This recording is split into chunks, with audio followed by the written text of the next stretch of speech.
ఏదైతే తప్పు జరిగిందో ఆ తప్పుని 10 మందిలో పెట్టినప్పుడు మరొకరు రేపో మాపో ఇంకొకరు అధికారంలోకి వస్తారు, ఇంకో తరం తర్వాత ఇంకొకరు అధికారంలోకి రావచ్చు.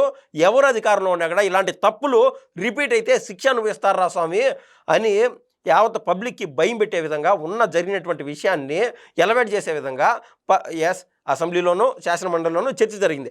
అయితే శాసనమండలిలో జరిగినటువంటి ఆ చర్చలో బొత్స సత్యనారాయణ గారు లాంటి వాళ్ళు సైతము తిరుమలలో కల్తీ జరిగిందా లేదా అని అడిగినటువంటి ఒక క్వశ్చన్కి ఇమ్మీడియట్గా వాళ్ళ దగ్గర నికాసైన దమ్ము ధైర్యం ఉంటే చేతనైతే వాళ్ళు ఏం చెప్పాలా, కల్తీ జరగలేదు, మీరు ఏడుంటే మీరు చెప్తున్నారు కదా ఛార్జ్ షీట్లో దమ్ముంటే చూపిండి అని వాళ్ళు చెప్పాలా.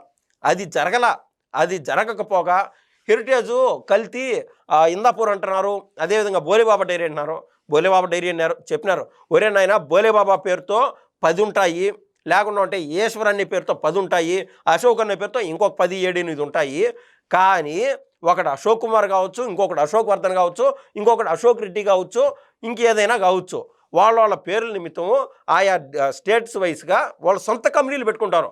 ఆ అశోక్కి ఈ అశోక్కి చాలా గ్యాప్ ఉంటుంది అనమాట. వాళ్ళకి వీళ్ళకి అసలు సంబంధాలు కూడా ఉండవు. అదే మాదిరా ఉత్తరాఖండ్లో ఉన్నటువంటి బోలేబాబా డైరీకి ఢిల్లీలో ఉన్నటువంటి అగర్వాల్ డైరీ ఏదైతే ఉండదో బోలేబాబా అగర్వాల్కి సంబంధించినటువంటి ఆ డైరీకి అసలు వాళ్ళకి సంబంధమే లేదు.